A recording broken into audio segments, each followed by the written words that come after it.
Good morning, everyone, and welcome back to Steel Force Welding and Forge. Today, my friends, I have a tool review and an unboxing video for you. We're going to be unboxing the Vulcan welding cart from Harbor Freight. I bought this guy because I'm running out of room actually to store my welders. Thinking about getting a second bottle of gas. I want a good place to store my TIG rods, and just the overall storage capacity of my shop needs to increase. I can put a lot of welding stuff in here, free up some room in my toolbox over there. So let's go ahead and get started. Now, a word of caution for those who may decide to pick this up after watching this video. This box is pretty heavy. It weighs over 100 pounds. Now, Harbor Freight has a policy that when they have to pick something that's over 100 pounds, they're supposed to use a forklift. Now, I talked to the guys there, and they decided to just help me pick up and put it into my wife's van. And this is a big box, and normally it comes on a pallet. To get into the van, we just cut the pallet off, and that's actually the bottom of the box. So this box is 37 inches by 29, plus probably another 6 inches by 22 and a half. So just make sure you have some room. Let's go ahead and start with the unboxing.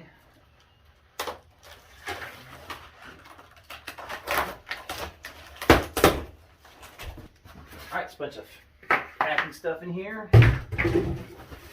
This is a fairly sturdy shelf. Paint isn't too bad. Looks like the edges, paint's a little bit rough, a little bit of dripping, a little bit of overspray, but not too bad. Here we go. Chains for the bottles. What we got here? Looks like these are holders for TIG rods. There's all our hardware, handle, assembly instructions. Here, got a bunch of stuff. 1, 2, and oh my.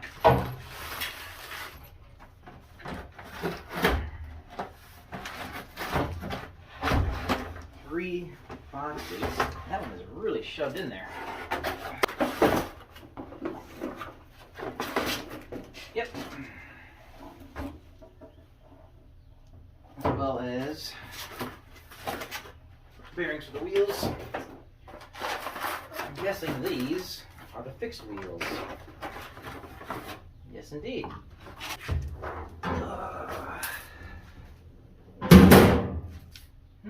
Gotta say, the bottom of this unit is pretty scratched up. Again, there was no cardboard between this guy and the pallet that it came on. I'm guessing that's why. At the end of the world, it's the bottom, but that's a spot where it could potentially rust. So these parts actually, these bolts have to actually go under this lip here. And then the screwdriver through an opening in this lip. A little odd, but okay.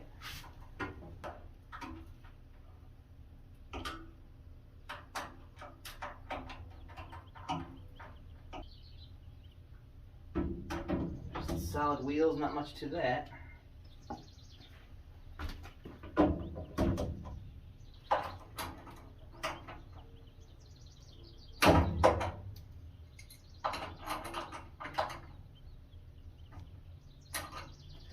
Not going to get any tighter than that. Quite a bit of wobble on that. I'm not a big fan of that.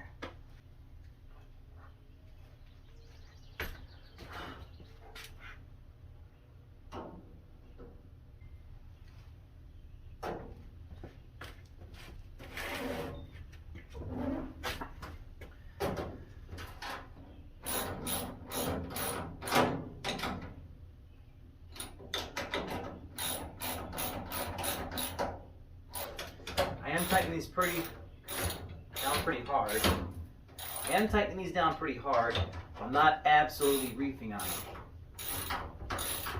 There's a good chance you could always strip out this insert if you crank down too hard. At the same time, I don't want my wheels falling off, so definitely giving it a little bit more torque than I normally would.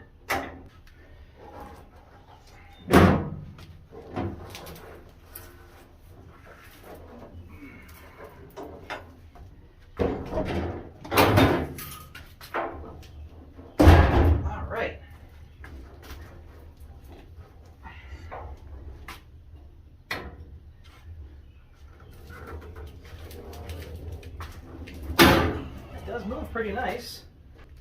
Oh, my lovely little daughter came to say good morning to me now. All right, so let's keep on going. One thing I did like about this guy is the fact that it does have room for 2 cylinders.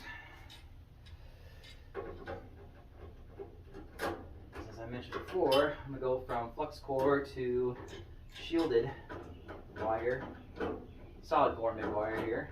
So I've used most of my welding career. So I'm really good at using, and it's a lot less smoky. Flux core is just so insanely smoky and dirty, it's unreal. Even with the fume extractor, it can get kind of smoky in here after quite a few minutes of welding.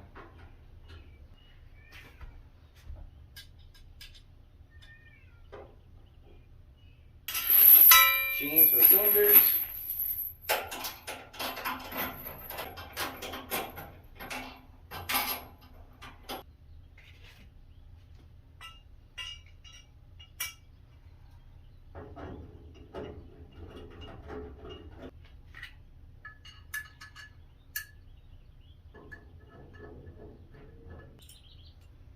I like how many different cable holders they have for this guy. Something else that I really liked. You know, if you have 3 units up here, that's a lot of cable, a lot of leads.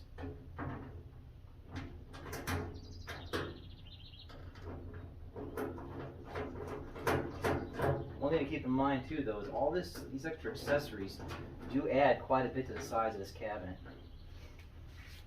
And actually getting this cabinet to fit in my shop is going to be a bit of a tight fit. 1 or 2 other things that I don't need are going to have to go bye-bye. Obviously I'll be getting rid of the old welding cart. I'm hoping that with the extra storage, I'll be able to get rid of that shelf over there and move my workbench down, and that'll make room for this guy. The problem, however, though, is the drawers are on that side, so this guy has to almost go on a specific side of my welding table, otherwise I won't have access to all those doors.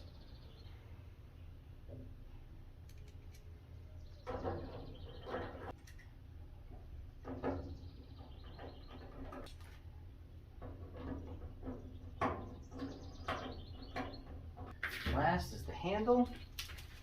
And on this handle, by the way, they have this nice kind of like rubber coating, give you some good grip. I like that. And to get to the top. No, they are not. They are 7/16.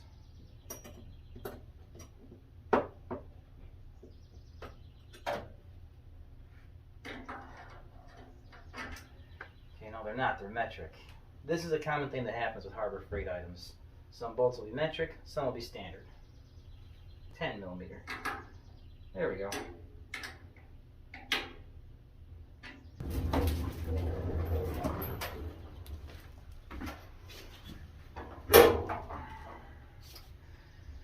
Looks like the spots for the shelves in here, there's a couple of brackets that are welded in here, so the shelves are kind of adjustable, kind of not. Let's go ahead and throw those in there. So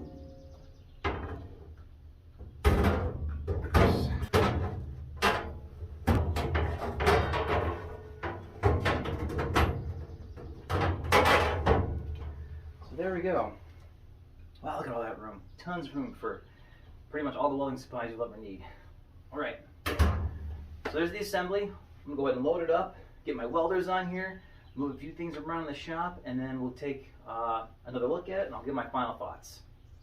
All right, folks, so here is the Vulcan cart all put together with my equipment on it. I have my MIG-Max 215 right there, my Pro TIG in these drawers here, which, by the way, these drawers are pretty stiff. I have most of my consumables. I'll eventually be putting a soft mat down in there. Didn't feel like doing it right now. In here, all of my stick welding electrodes and my auto darkening equipment. This drawer, honestly, I just threw some stuff in here because I've got so much room, I don't know what to do with all of it. In here, I have both of my helmets. Oops. I have my auto darkening, and behind it I have my passive helmet. You can't see. And then in here, I put all of my fixtures for my welding table, as well as the clamps down here. I have the foot pedal for my TIG in there. just my goggles for my torch, all of the accessories that came with the both welders, the 110 cords as well as the regulators. And we go around the side here. There are the leads for my TIG machine. I've got my TIG rods right there, all put together, brazing rods. There's the rest of my leads for the stick welder. There's the MIG gun. I have my shielding gas right here. Now the original plan was going to be to take this guy, turn it, and put it there between my welding table, and then moving this guy down and getting rid of that shelf over there. I'm still going to do that, but I don't think I'm going to be moving this around. I kind of forgot my welding table is right up against my welding curtain. So this guy is going to get wheeled in right there. The only thing that kind of sucks about this setup is if I want to access the wire, I have to either move that gas tank or move both of these units down.